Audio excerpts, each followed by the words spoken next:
Assalamu alaikum dear students. As you know, we have started a new series of lectures on literary movements. Yesterday we were discussing and analyzing realism as a literary movement and its subsequent impact on literature. Today we will try to analyze naturalism and its impact on contemporary art and literature. Naturalism, one can say, is an extreme form of realism, or it is an extension of realism, and it was deeply influenced by the theory of evolution presented by the English biologist Charles Darwin. Now, this lecture will be helpful for the students of BS English 4th semester because they are studying these movements, these literary movements, and these theories. So this lecture will help them to understand these movements. So let's start and let's try to understand what we can learn from this literary movement. Well, naturalism as a literary movement started in 1865 and it lasted till 1900, or some people believe it lasted till 1914. It has covered the First World War as well. One can say that naturalism is something that believe in detailed realism, and it would like to discuss the social conditions, heredity of course, and most importantly environment, because environment is something that is having inescapable force in shaping the human character. As I mentioned that there is a very deep connection between realism and naturalism. They are very much connected to each other, or in other words, as I mentioned, that naturalism is an extension of realism. So there are certain points which are very much similar in these two literary movements. So as you know that realism was a sort of reaction against romanticism. It has rejected romanticism, and after the rejection of romanticism, it has embraced determinism, detachment, scientific objectivism, and of course the social commentary. So much like that, naturalism also believe in these parameters. It also believe in these points. So the whole thing was started with the publication of a very famous book on the origin of species that was published in 1859, and it was Charles Darwin who has written this book, and he has mentioned some scientific points, and by mentioning those scientific points he has tried to prove this point that heredity, genetics, environment, they have a very important role in shaping up the human character. अच्छा, Darwin बुनियादी तौर के ऊपर इस बात के ऊपर believe करता था कि जितनी भी लिविंग बीइंग हैं या जितनी भी लिविंग क्रिएचर्स हैं, ठीक है, इनका एक कॉमन इंसेस्टर है, और कॉमन इंसेस्टर होने के बावजूद वक्त के साथ साथ हम क्या देखते हैं कि इन लिविंग क्रिएचर्स के अंदर कुछ मॉडिफिकेशन देखते हैं, ठीक है, ये अडेप्ट करते हैं, ये प्रोसेस ऑफ एडेप्टेबिलिटी से गुज़रते हैं, और इसी नज़रिए के बेस के ऊपर बहुत से जो राइटर्स थे, बहुत से ऐसे लिटरेरी फिगर्स थे, they have taken a very strong inspiration from Darwin's theory. So the whole theory of Darwin is revolving around 2 points, that man is bound to take very strong inspiration from his genetics and of course from his environment. इसी बात को अगर हम मशरक़ के तनाज़ुर के अंदर देखते हैं, ठीक है, तो मशरक़ के तनाज़ुर में अगर देखा जाए तो किसी भी इंसान की शख्सियत जो है उसको हम एक ट्रायंगल के अंदर रख सकते हैं, और वो जो ट्रायंगल है वो उसके करैक्टर को मॉडिफाई करने के अंदर, उसके करैक्टर को डेवलप करने के अंदर it plays very important, very crucial role, ठीक है. अच्छा, वो अब जो ट्रायंगल है वो कैसे कंप्लीट होता है कि हम अगर जेनेटिक्स को लेते हैं पॉइंट ए के ऊपर, हम इन्वायरमेंट को लेते हैं पॉइंट बी के ऊपर, तो ईस्टर्न कॉन्टेक्स्ट के अंदर हम पॉइंट सी पे लव को ले सकते हैं. mean love is also having a very strong influence on human personality. Whether you have been able to achieve your love in your life or you are deprived of love in your life, in both cases love is going to shape up your character, it is going to shape up your personality, it is going to shape up your behavior. So if we will try to restrict our discussion to Charles Darwin, so most definitely we will try to focus upon these 2 points, the genetics and environment of course. अच्छा, Darwin के हम सारे नज़रिए को अगर बगौर देखते हैं, ठीक है, इसको अगर हम माइन्यूटली ऑब्ज़र्व करने की कोशिश करते हैं तो इसकी पूरी की पूरी थ्योरी जो है वो एक वर्ड के अराउंड मूव कर रही है, adaptability. Okay, now what is adaptability? It's very important, very crucial point to understand here. Adaptability mean कि वक्त के साथ साथ, हालात के साथ साथ ऐसी कौन सी लिविंग क्रिएचर्स हैं जो कि सर्वाइव कर पाती हैं और ऐसी कौन सी लिविंग क्रिएचर्स हैं जो कि मादूम हो जाती हैं, ख़त्म हो जाती हैं, एक्सटेंड कर जाती हैं. तो उसमें जो पॉइंट हम बेसिकली अंडरस्टैंड कर सकते हैं वो ये है कि वो तमाम की तमाम लिविंग क्रिएचर्स जो बदलते हुए हालात, वाक़यात, क्लाइमेट, इन्वायरमेंट में अपने आप को चेंज करती आती हैं, अडेप्ट करती आती हैं, उस इन्वायरमेंट के अंदर अपने आप को एडजस्ट करती आती हैं. दे survive for a longer period of time. और यहीं से हमें वो एक जो कॉन्सेप्ट जो है ना वो डेवलप होता हुआ दिखाई देता है, the survival of the fittest. No, what is survival of the fittest? That the one who is fit, he will be able to survive, come what may. And the one who is weak, it will be dominated by the other stronger creatures, or it will not be able to survive for a longer period of time. तो society में fit रहने के लिए जो चीज़ important है वो क्या है? That is adaptability. That if you are able to adapt yourself according to the available circumstances, then you will be able to survive. And if you're not having the power of adaptability, you won't be able to survive for a longer period of time. You will become dead or you will become obsolete. And historically, there were so many creatures, living creatures, which are obsolete today because they have not been able to survive only because of this fact that they were not having the power of adaptability. So man is surviving on the face of this earth only because of this fact that it has adapted itself according to the situation, according to the available circumstances. So this is one of the greatest quality of man. And this is what Darwin has tried to highlight in his theory of evolution. So in the next step of our lecture, we will try to understand different types of naturalism because it is also very important to understand these types and these variations that we can find in naturalism. So the first type that we can understand here, that is hard naturalism, or sometimes it is believed it is reductive naturalism. Okay, now what is hard naturalism? Hard naturalism is something that refers to the belief that a fundamental particle or the arrangement of fundamental particle is what makes up everything that exists.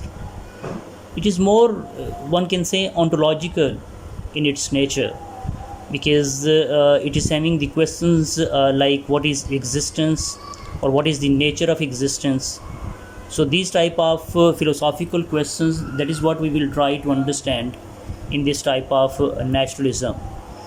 The next type is soft or liberal naturalism. Okay, now what is soft and liberal naturalism? Soft और liberal नेचुरलिज़म जो है वो इंसान की फितरत की scientific अंदाज से वजाहत करने का नाम है. क्या आप जो ह्यूमन नेचर है जब आप उसको साइंटिफिकली एनालाइज करते हैं या आप उसको साइंटिफिकली एक्सप्लेन करने की कोशिश करते हैं, ठीक है, तो हम इस चीज़ को कह सकते हैं कि ये चूँकि हम इंसान की फितरत को साइंटिफिक रीजनिंग की बेस पे एनालाइज कर रहे हैं, तो इसको आप सॉफ्ट या लिबरल नेचुरलिज़म के एंगल से जो है वो आप देख सकते हैं या अंडरस्टैंड कर सकते हैं. सॉफ्ट लिबरलिज़म जो है इसको हम जो जर्मन फ़िलासफ़र है इमैनुअल कैंट, उसके साथ हम इसको एसोसिएट करते हैं. اور سافٹ لبرلزم کے اندر ہم جو استھیٹک ویلیو ہے کسی بھی چیز کی، ٹھیک ہے، کسی بھی چیز کی جو مورل ایگزسٹنس ہے یا اس کی morality ہے، یا کسی بھی جو فرد ہے اس کے جو پرسنل ایکسپیرینسز ہیں یا ان کی جو ڈائمینشنس ہیں، ہم اس کو انڈرسٹینڈ کرنے کی کوشش کرتے ہیں. ٹھیک ہے، تھرڈ اسٹیپ کے اوپر ہم امریکن نیچرلزم کی طرف موو کرتے ہیں، that how American naturalism is different from the European naturalism. So this will be quite interesting because جو امریکن نیچرلزم ہے یہ تھوڑا سا جو ہے وہ ڈفرنٹ ہے جو یورپین نیچرلزم تھا، یا مین کہ جس طرح سے ہم کہتے ہیں کہ it was Emile Zola, he is the main exponent in this regard. تو ایمائل زولا نے جس طرح سے نیچرلزم کو ڈیفائن کیا یا پریزنٹ کرنے کی کوشش کی، تو جو امریکن نیچرلزم تھا اٹ واز بٹ موڈیفائڈ.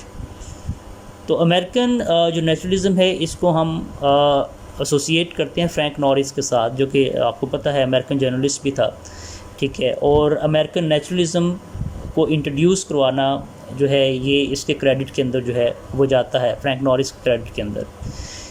ٹھیک ہے. اچھا، اس کی جو اوور آل اپروچ تھی لٹریچر کی طرف یا نیچرلزم کی، فرینک نورس جو ہے اس کو کرٹیسائز بھی کیا جاتا رہا اس کے ریسزم کی بیس کے اوپر، کیونکہ اس کے ناولز کے اندر کریکٹر بیسکلی ایسے ہوتے تھے جو کہ میزوجنسٹک ہوتے تھے، یا پھر ریسزم جو تھا اس کو ڈپکٹ کیا جاتا تھا.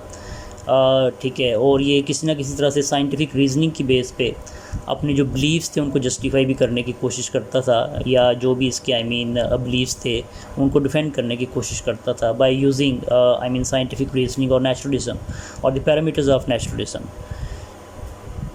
اچھا دیکھیں، امریکن کانٹیکسٹ میں نیچرلزم کو انڈرسٹینڈ کرنا اس لیے بھی تھوڑا سا انٹرسٹنگ ہے کہ امریکہ میں جب نیچرلزم جو تھا اس کو ہم دیکھتے ہیں جب یہ فلرش کر رہا تھا وہاں پر، یا یہ جو ایک لٹریری تھیوری تھی جب یہ وہاں پر ڈیولپ ہو رہی تھی، تو امریکہ میں تب سلیوری جو تھی it was justified, it was very much legal there. ٹھیک ہے. اور بہت سے ایسے رائٹرز تھے کہ جنہوں نے ہیریڈیٹی کی بیس کے اوپر جو سلیوری تھی اس کو جسٹیفائی کرنے کی کوشش بھی کی، جیسے ہم نے اوپر فرینک نورس کا ذکر بھی کیا. ٹھیک ہے. تو سلیوری کا ایک جو امپیکٹ تھا وہ ہمیں اس وقت کا جو یو ایس اے کا لٹریچر ہے وہ نظر آتا ہے ہمیں اس لٹریچر کے اندر کہ سلیوری کو کچھ رائٹر تو ڈیفینڈ کرنے کی کوشش کر رہے تھے، but there were other writers who are trying to condemn this thing. ٹھیک ہے. اس میں فریڈرک ڈگلس ایک رائٹر ہیں، ان کی ایک بک ہے مائی بانڈیج اینڈ مائی فریڈم. سو انہوں نے اس چیز کو پروو کرنے کی کوشش کی ہے کہ جو سلیوری ہے it is very much destructive in nature and it can entirely destroy the human character.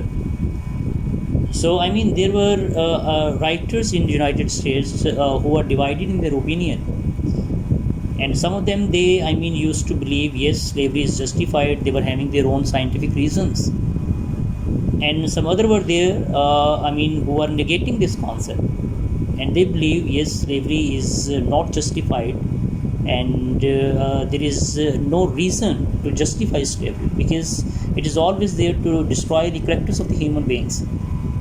Tourism سے ریلیٹڈ یو ایس اے میں بہت بڑے نام جو ہیں وہ گزرے ہیں لٹریچر کے حوالے سے. اسٹیفن کرین، ہینری جیمس ہے، جیک لنڈن ہے، فاکنر ہے ایون.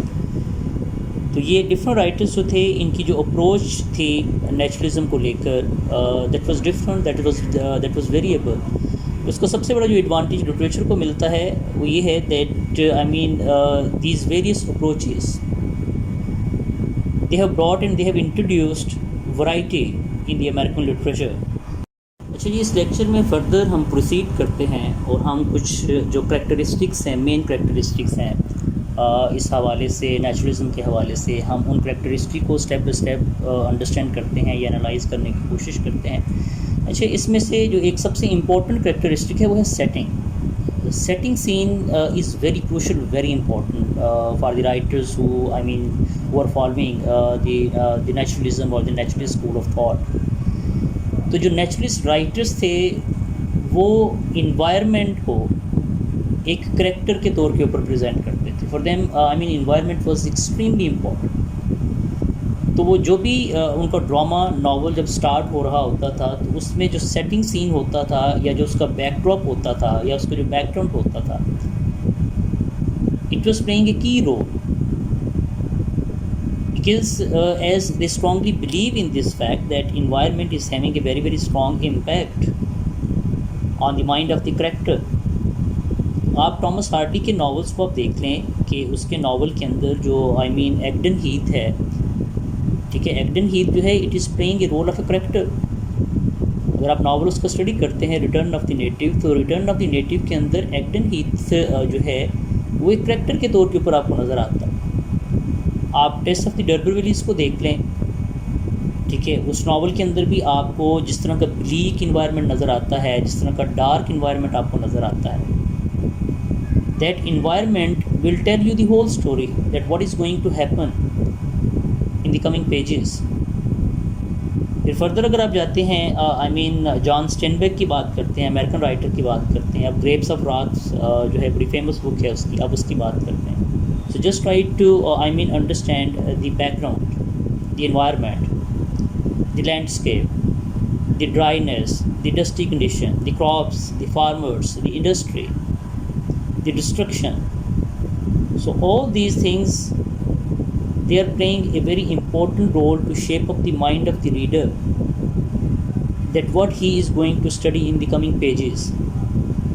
تو جو سیٹنگ سین ہے نیچرلزم کے حوالے سے، یا وہ تمام کے تمام رائٹر جو اسکول آف تھاٹ کو فالو کرتے تھے، اس کا ایک بڑا امپورٹنٹ، بڑا کی رول جو ہے وہ ہمیں اس حوالے سے جو ہے وہ نظر آتا ہے. فردر اگر آپ اس کے کریکٹرسٹکس کو دیکھتے ہیں، انالائز کرتے ہیں، تو اس میں آبجیکٹیوٹی جو ہے یہ ایک بڑا کی فیکٹر ہے کہ وہ تمام کے تمام رائٹر جن کو ہم نیچرلزم رائٹرز کہتے ہیں، وہ آبجیکٹیوٹی کو مینٹین کرنے میں یا خود کو ڈیٹیچ رکھنے کے اندر they were deeply interested in that. So you will always find negation of emotions, you will always find negation of subjectivity, you will always find negation of thoughts, your personal feelings. اور story کو جس حد تک آپ objectively define کر سکتے ہیں یا پریزنٹ کر سکتے ہیں، آپ کرنے کی کوشش کرتے ہیں. دیٹ از وائی جو رائٹرس تھے جو نیچرلسٹ لٹریچر کو پروڈیوس کرتے تھے، وہ عام طور کے اوپر جب نریٹر کو لیتے تھے تو وہ تھرڈ پرسن کے اندر اس کو ڈیفائن کرنے کی کوشش کرتے تھے، ٹھیک ہے. اور تھرڈ پرسن میں اس کو ڈیفائن کرنے کی جو ریزن تھی وہ یہی تھی کہ جس حد تک ممکن ہے آپ ایموشنز کو بیچ میں سے مائنس کریں، یا آپ کی جو پرسنل اوپینین ہے جو کہ بائسڈ ہو سکتی ہے، آپ اس کو بیچ میں سے مائنس کرنے کی کوشش کریں، اور جس حد تک ممکن ہے آپ لٹریچر کو آبجیکٹیفائی کریں، ٹھیک ہے. آپ جس حد تک ممکن ہے آپ اس کو آبجیکٹیولی ڈیفائن کرنے کی کوشش کریں، ٹھیک ہے. اس میں ہم دیکھتے ہیں جو بیشتر رائٹرس ہیں، ٹھیک ہے، امریکہ میں سے بھی، یورپ میں سے بھی، ٹھیک ہے، انہوں نے کچھ بہت اچھے جو ورک آف آرٹ ہیں ان کو کریٹ کیے ہیں. اگر آپ یورپین رائٹرس کی بات کرتے ہیں، اس میں ہینری گبسن جو ہے اس کا ایک بڑا امپورٹنٹ رول ہے. ہینری گبسن جو ہے there are so many people who strongly believe that he is the father of realism, لیکن اس کے پلیس کے اندر جو ہے آپ کو نظر آتا ہے نیچرلزم کا جو امپیکٹ ہے وہ نظر آتا ہے، ٹھیک ہے. اور شیکسپیئر کے بعد بہت سے لوگ ابسن کو بڑا ہائیلی ریٹ کرتے ہیں، اس کی بڑی ویٹیج ہے لٹریچر کے حوالے سے، ٹھیک ہے. اور جو ایکسٹریم فارم آف ریئلزم ہے یا جو نیچرلزم کا امپیکٹ ہے لٹریچر کے اوپر، اگر آپ ابسن کے ڈراماز کو اسٹڈی کرتے ہیں، so you can easily find that thing in the work of art of Ibsen. So Ibsen کی جو پلیس ہیں یہ دو کانسیپٹ کے اراؤنڈ موو کرتے ہیں. اچھا، وہ دو کانسیپٹ بڑے امپورٹنٹ کانسیپٹ ہیں، وہ اسٹوڈنٹس کے لیے تھوڑا سا انٹرسٹنگ ہوگا، ٹھیک ہے. اچھا، وہ کیا ہے concept? Man is creature of circumstances اور circumstances are the creature of man. It's a very healthy literary debate, very healthy philosophical debate, whether man is the creature of circumstances اور the circumstances are the creature of man. Whether man is helpless before circumstances or he himself is responsible, whatever is happening to him. Whether man is having his free will or he is the victim of determinism. Whether he is the one who is shaping his life or his life has been shaped by the circumstances. So these are critical questions. These are major dilemmas. These are major conflicts and problems that we can artistically discuss, especially in the dramas of Ibsen, as he is a great artist. Ibsen is a wonderful writer in this regard. اس کے dramas کو آپ ویسے بھی problem پلے جو ہے وہ کہتے ہیں، وہ کوئی نہ کوئی ایک ایسی کانفلکٹ کو بیچ میں ڈیولپ کرتا ہے اور پھر اس کے اراؤنڈ جو ہے اس کا جو ڈرامہ ہے وہ موو کرتا ہے. جو اپروچ ہے جو نیچرلسٹ رائٹر ہیں ان کے اگر آپ ناولس کو دیکھتے ہیں تو مورلیس وہ ایک لائن کے اوپر سارے ناول چل رہے ہوتے ہیں اور آپ کو اس کے اندر ایکسٹریم فارم آف پیسمزم جو ہے وہ نظر آتی ہے. نائلزم کے حوالے سے آپ کو امپیکٹ جو ہے وہ نظر آئے گا, ٹھیک ہے. اور مین کے جو نیچر ہے, nature it self, it is not a friend of man, rather it is always working against the pleasure and the happiness of man. آپ ٹامس ہارڈی کے ناولس کو دیکھ لیں, ٹھیک ہے. Nature is always red in tooth and claw, it is always working as an enemy of man. So I mean you can only expect worst possible from nature, so you cannot expect anything good from nature. So these writers were highly pessimistic sort of writers. They were they believe in fatalism, they believe in predeterminism. اور ان کے نزدیک جو fate of man ہے, it is always unavoidable. تو ان کی جو tone تھی اپنے ناولس کے اندر, ان کے جو تھیمز تھے اپنے ناولس کے اندر, وہ موسٹلی آپ کو فیٹلسٹک نظر آتے ہیں یا پھر وہ آپ کو پیسمسٹک نظر آتے ہیں. میں نے اوپر اگزامپل کوٹ کی ہے ٹامس ہارڈی کے حوالے سے, آپ ٹیسٹ آف دی ڈربرویلیز کو دیکھ لیں, ریٹرن آف دی نیٹو کو دیکھ لیں, ٹھیک ہے. اس کے باقی جو ناولس ہیں آپ اس کو انڈرسٹینڈ کرنے کی کوشش کر لیں, تو آپ کو ہمیشہ جو نیچر ہے, ٹھیک ہے, یہ اس انداز سے نظر آتی ہے as it is the enemy of man, as it is always there to destroy the player party of man, ٹھیک ہے. اور آپ کچھ بھی جو پازیٹیو ہے وہ آپ نیچر سے ایکسپیکٹ نہیں کر سکتے ہیں. And Hardy he strongly believe in predeterminism that what has been written it is bound to happen. So he was extreme pessimist or extreme fatalist as a writer. Characteristic کے اندر آپ determinism کو دیکھ سکتے ہیں. اوپر بھی ویسے ہم نے اس کو جو ہے وہ ڈسکس کیا ہے, دیکھا ہے, انڈرسٹینڈ کیا ہے, ٹھیک ہے. اور جو رائٹرس ہیں جو کہ اس بات کے اوپر بلیو کرتے ہیں کہ جو ایکسٹرنل فیکٹرز ہیں they are always there to shape the human destiny, ٹھیک ہے. تو ایکسٹرنل فیکٹرز کی جب آپ بات کرتے ہیں تو جیسے اوپر ہم نے ذکر کیا تھا, whether man is the creature of circumstances اور the circumstances are the creature of man. So جو ڈٹرمنسٹ ہیں they believe that man is the creature of circumstances, that the external factors they are going to play a very important role in the life of the human being. وہ جو external factors ہیں وہ کیا ہو سکتے ہیں, آپ کی heredity ہو سکتی ہے, آپ کا انوائرمنٹ ہو سکتا ہے, ڈفرینٹ سوشل پریشرز ہو سکتے ہیں. Poverty it self is very important factor in this regard, ٹھیک ہے. پاورٹی ہے یا ویلتھ گیپ آپ کہہ سکتے ہیں. آپ جن کنڈیشنز کے اندر رہتے ہیں, جس طرح کے انوائرمنٹ کے اندر آپ ریئر اپ ہوتے ہیں, all these things are going to play a very crucial role, ٹھیک ہے. آپ فاکنر کا دیکھ لیں, روز فار ایملی کو آپ دیکھ لیں, ٹھیک ہے. آپ ایملی کے کریکٹر کو جو ہے وہ انالائز کرنے کی کوشش کر لیں. تو ایملی کی جو انسینٹی ہے یا اس کا جو اوپریشن ہے یا جس انداز سے وہ ایک سائیکوپیتھ کے طور کے اوپر بیہیو کرتی ہے, so it was due to external factors, ٹھیک ہے. اور فاکنر نے اسی چیز کو پروو کرنے کی کوشش کی ہے, ٹھیک ہے, اپنی اس بک کے اندر, کہ جو ایکسٹرنل فیکٹرز تھے وہ جب آپ کے کنٹرول سے نکل جاتے ہیں, when these are beyond your control, so you will become a sort of psychopath. تو انسان جو بنتا ہے اسے ویسا بنایا جاتا ہے, ٹھیک ہے. آپ جن کنڈیشنز کے اندر ہوتے ہیں وہ کنڈیشن آپ کے کریکٹر کو ڈٹرمن کر رہی ہوتی ہیں, ٹھیک ہے. ہم جیسے پیدا ہوتے ہیں یقینی طور کے اوپر ہم ویسے نہیں رہتے, بلکہ ہمارا کریکٹر جو ہوتا ہے وہ ایوالو کرتا رہتا ہے with the passage of the time. اور انفارچونیٹلی وہ جو ایوولوشن ہوتا ہے کریکٹر کا, it is always negative, because most of the people they are living in inhuman conditions. If you will talk about the slavery of America, if you will talk about the poverty in Europe, if you will talk about the problems in the Asian society, so you will come to this conclusion that yes, these are external factors which are responsible for the destruction of man. There are so many characters, so many people, they are having beautiful character, beautiful nature, but their nature, their personality, their approach to life, their aestheticism, all these things are destroyed by the outside circumstances. There are some very good souls, very good human beings, very nice people, and they can be conducive to the human society, but unfortunately they are unable to work according to their full potential, only because of this fact that outside circumstances do not allow them to work at their full potential. And simply with the passage of the time, they become the victim of these outside circumstances, these outside forces which are beyond their control, and they have to give up, and finally they are defeated, or they become a victim of psychological disorders. They become psychopaths. Just take the example of Tess. I mean, she is such a wonderful girl, beautiful girl, innocent girl, and she meant no harm to the society.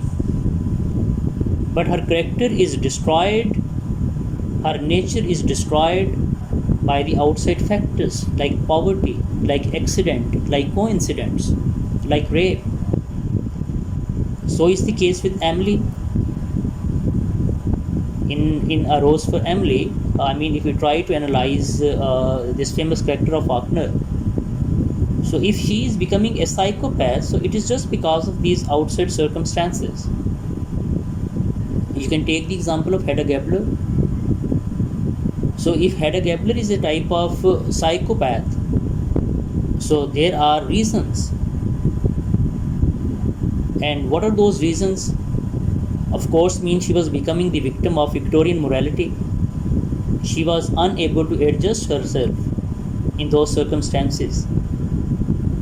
She was unable to adapt herself according to the strict code of Victorian morality. So ultimately, the destruction is there.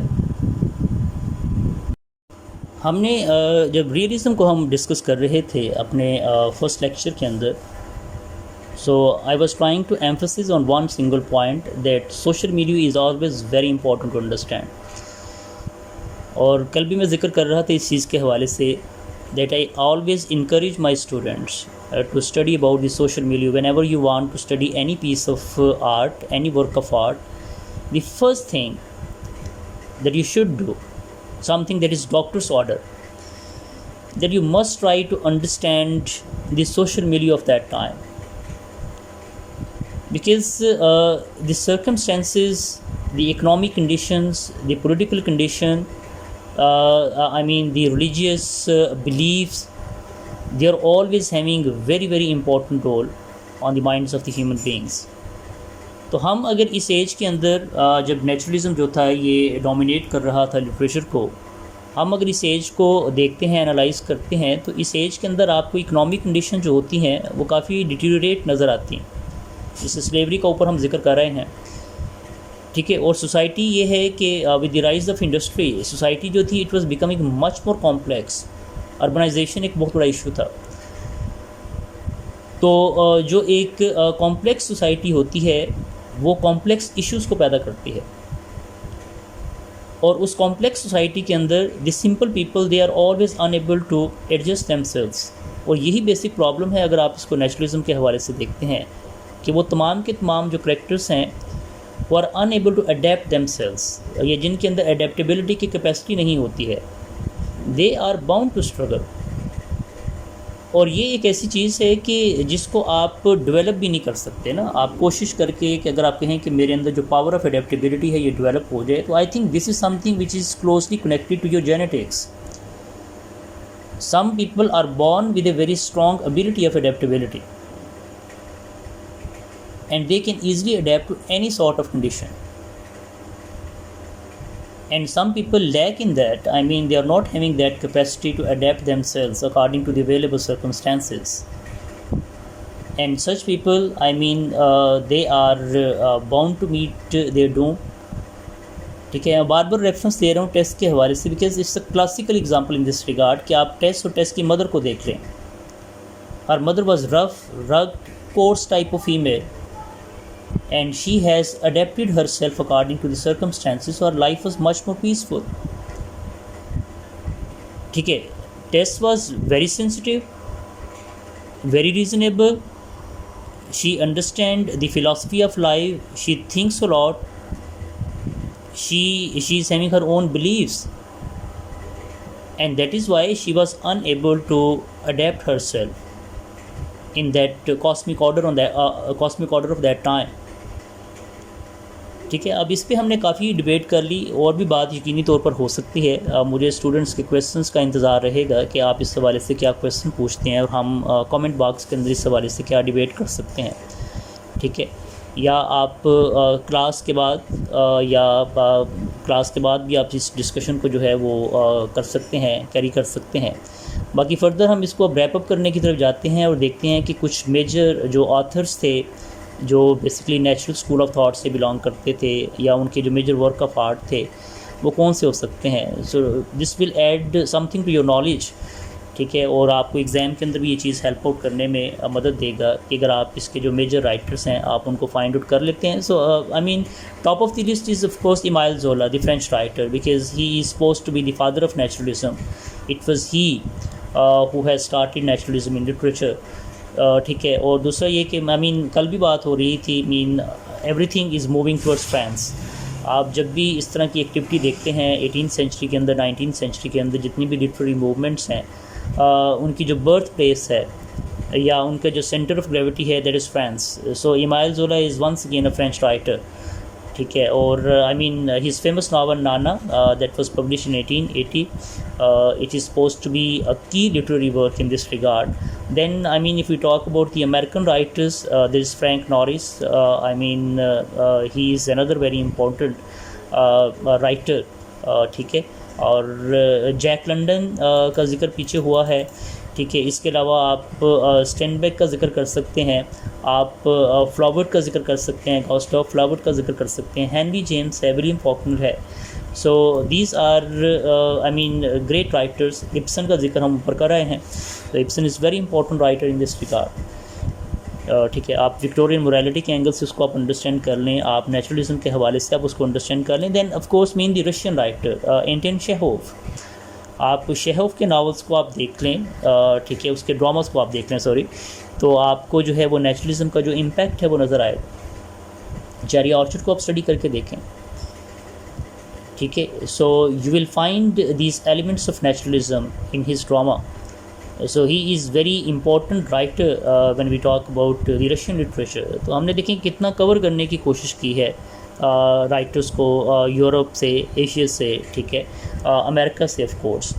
تو یہ تمام کے تمام writer جو ہیں ان کی جو ایک گلوبل پارٹیسپیشن ہے نیچرلزم کو ڈیولپ کرنے کے حوالے سے, دیٹ از ٹرولی اپریشیبل. لیکن جو کریڈٹ ہے موسٹ ڈیفینیٹلی وہ آپ اس کو ایمائل زولا کو دیتے ہیں, جو فرینچ رائٹر ہے, because he is suppose to be the father of naturalism. اپنے لیکچر کے لاسٹ کے اوپر ہم تھوڑا تھیم کے اوپر بات کر لیتے ہیں. اس کے میجر تھیمز کیا ہو سکتے ہیں جن کو یہ لوگ, یہ رائٹرز جو کہ اسکول آف تھاٹ سے بلانگ کرتے تھے, یہ عام طور کے اوپر پن پوائنٹ کرنے کی کوشش کرتے تھے. ٹھیک ہے. تو تھیمز بہت انٹرسٹنگ ہے. جیسے یہ موومنٹ بہت انٹرسٹنگ تھی, یہ تھیوری بہت انٹرسٹنگ تھی, اس کے پیچھے سائنٹیفک فیکٹرز تھے. ٹھیک ہے. اور جب بھی سائنس اور لٹریچر, ریزن اور امیجنیشن یہ آپس میں کولیبوریٹ کرتے ہیں تو جو اینڈ پروڈکٹ آپ کے سامنے آتی ہے that is always fascinating one. This is what I personally believe as a teacher, کہ جو ریزن کا اور امیجنیشن کا جب آپس میں ایک سمبند بنتا ہے, تعلق بنتا ہے, ٹھیک ہے, اس طرح سے جب سائنس کا اور امیجنیشن کا یا آرٹ کا, لٹریچر کا آپس میں ایک کولیبوریشن ڈیولپ ہوتی ہے, تو ہمیشہ اس سے جو ڈیولپ ہونے والی چیز ہوتی ہے وہ ایک زبردست قسم کی فیسنیٹنگ سی چیز ہوتی ہے. وہ اگر ورک آف آرٹ ہے, وہ پیس آف پینٹنگ ہے, ٹھیک ہے, وہ ایک اسکلپچر ہے, یا وہ آرٹ سے ریلیٹڈ کوئی بھی چیز ہے, اگر اس کے اوپر آپ کو سائنٹیفک امپیکٹ نظر آتا ہے سو آٹومیٹکلی اس کی جو ویلیو ہے وہ انہانس ہو جاتی ہے. So let's try to understand the major themes that we can find in naturalist school of thought, or all those writers who belong to this school of thought, what sort of themes they were having in their mind. So of course the first thing and the foremost thing, that was fight for survival. ये चीज़ आपको सबसे ज़्यादा dominant नज़र आती है इस literature के अंदर, that the characters I mean they are fighting very hard to survive, but most of the time they are defeated. I mean, we have talked much about Tess, we have talked some other characters as well. ठीक है, हम हेडा Gabler का हमने जिक्र किया, हमने जो है टेस का जिक्र किया, और इंटरेस्टिंगली देखेंगे ये ज़्यादातर जो है ये फीमेल करेक्टर्स हैं. तो यहाँ पे आप थोड़ा सा इसका जो फेमिनिस्ट पर्सपेक्टिव है आप उसको भी अंडरस्टैंड करने की कोशिश करें. तो जो पॉइंट हमने ऊपर अंडरस्टैंड किया है वो ये है कि वो तमाम की तमाम living creatures which are unable to adapt themselves according to the available circumstances, or the creatures which are frail, fragile, soft, not very strong, they are bound to face their destruction. तो अगर आप men और women, mail और female को अगर आप देखते हैं तो फीमेल्स मीन के जो सॉफ्टर जेंडर है, सॉफ्ट सेक्स है, sometimes they are unable to fight the circumstances, so that is why they struggle more than men, the men of the society.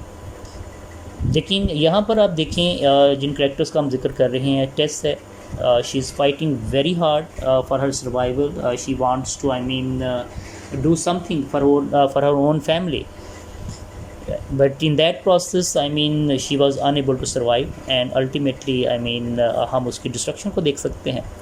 So is the case with Hedda Gabler, she in her own way trying to survive, but once again destruction is there. And violence is another very important factor in naturalism. Nature जो है जिसका ऊपर जिक्र हमने किया, that is always red in tooth and claw, and it is always the enemy of the man. So you can find violence, murder, bloodshed. आपने रोज़ family का ऊपर जिक्र किया है, देखा है. So there is murder, there is violence. आप Faulkner के देख लें, नॉवेल्स को देख लें, you will find these things.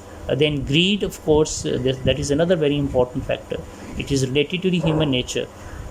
Then desire to dominate, वही उसी चीज़ से रिलेटेड है, सर्वाइवल ऑफ द फिटेस्ट के हवाले से. दैट पावर के दो आपको पता है प्रिंसिपल्स होते हैं.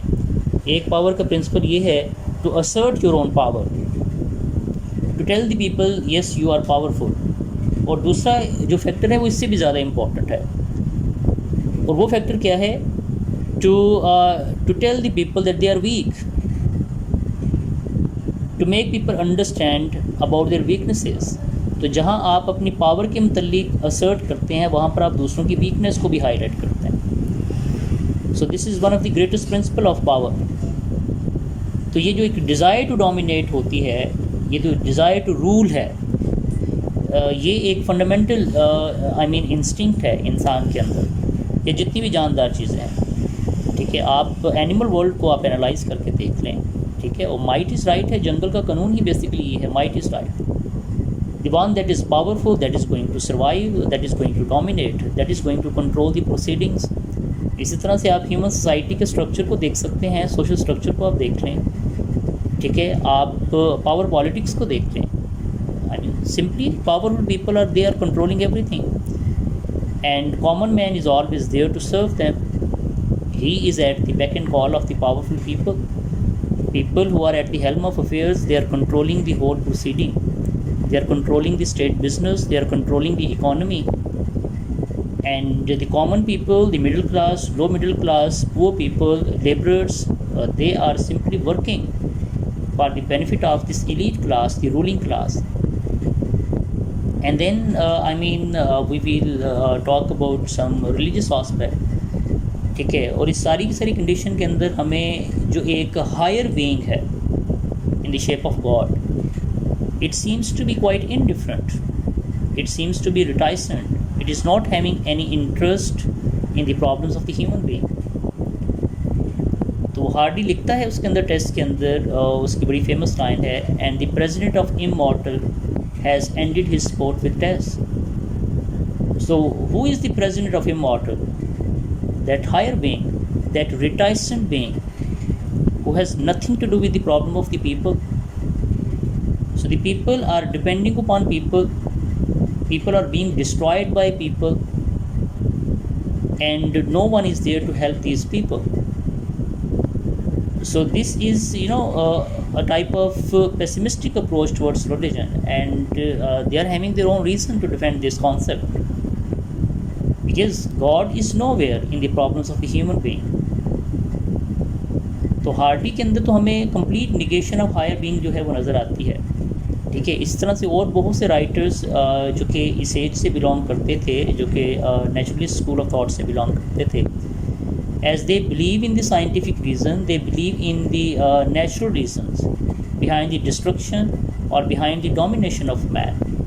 They strongly believe that it is man, the one who is strong, he is going to dominate. He himself is a god, the one who is powerful. And the one who is born weak, who is having weaker heredity, who is having poor circumstances, he is bound to struggle, of course. And this is very much, scientific. This is very much a reality. हम अगर इस अपनी society में इधर उधर देखते हैं, चीज़ों को हम देखते हैं, एनालाइज करते हैं, so we can find this philosophy dominating the whole proceeding. We are having so many poor people around, they are simply struggling and suffering. There is no higher being that can help them. And there are, the goons of the society, the powerful people of the society, they are behaving like gods. They are destroying the lives of the people, and still they are surviving. And they believe in this fact, yes, we can only survive if we will try to make these people believe, yes, you are weak and we are strong. तो एक जो powerful segment of society है और एक जो weaker segment of society है, उसके अंदर एक बड़ा सिंपल सा रिलेशन होता है और बड़ा सिंपल प्रिंसिपल है जिसके ऊपर वो काम करते हैं, ठीक है। अब ये जो दो सेगमेंट ऑफ सोसाइटी हैं, the haves and the have nots, the powerful and the weak, इनके दरमियान जो रिलेशन है, जिसका मैं कह रहा हूँ कि बड़ा सिंपल प्रिंसिपल है, वो ये है कि जो पावरफुल हैं, they are having the power to make these weak people believe in this fact, yes, we are powerful, and at the same time they are having the power to make these people believe, yes, you are weak.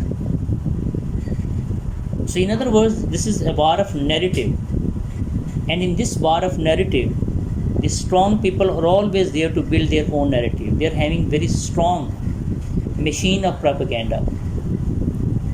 They are having the resources to propagate their own philosophy, their own ideology.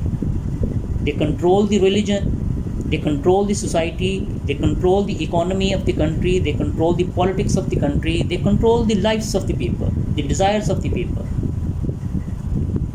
They are the employer, they are having the money in their pocket, and on the dint of these things, they are always there, to shape up the human destiny. And the poor people, since they are not having anything, so ultimately they are depending upon these powerful people. They are struggling and suffering, and only because of this fact कि जैसे हम ऊपर पढ़ते आए हैं, सारा हमने analyse किया, डिस्कस किया. They were born in poor families, they were born in poor circumstances, they were having humble circumstances. Naturally they were weak, they were having poor genetics, they were having poor wisdom, poor bodies, poor physical conditions. So most definitely they are bound to face these miserable circumstances. So I hope so कि काफ़ी हमने इस theory को analyse कर लिया है, ठीक है, और काफ़ी हमने डिस्कस भी इसको कर लिया है. Still you feel any problem, and still if you're having any question in your mind, so it will be very interesting for me to cherish your question and to answer your questions. Thank you very much. इंशाल्लाह next हम further जो है इस हवाले से अपने lectures जो है वो तैयार भी करेंगे और फिर इसको हम डिस्कस भी करेंगे. आई होप सो कि आपको जो रिस्पांस होगा इस हवाले से इट मस्ट पॉजिटिव, ठीक है, और आपके जो क्वेश्चंस होंगे और आपकी जो ट्रैफिक होगी इस चैनल की तरफ और लिटरेचर की तरफ, वो जो ट्रैफिक होगी, it will encourage me of course. Thank you so much. God bless you.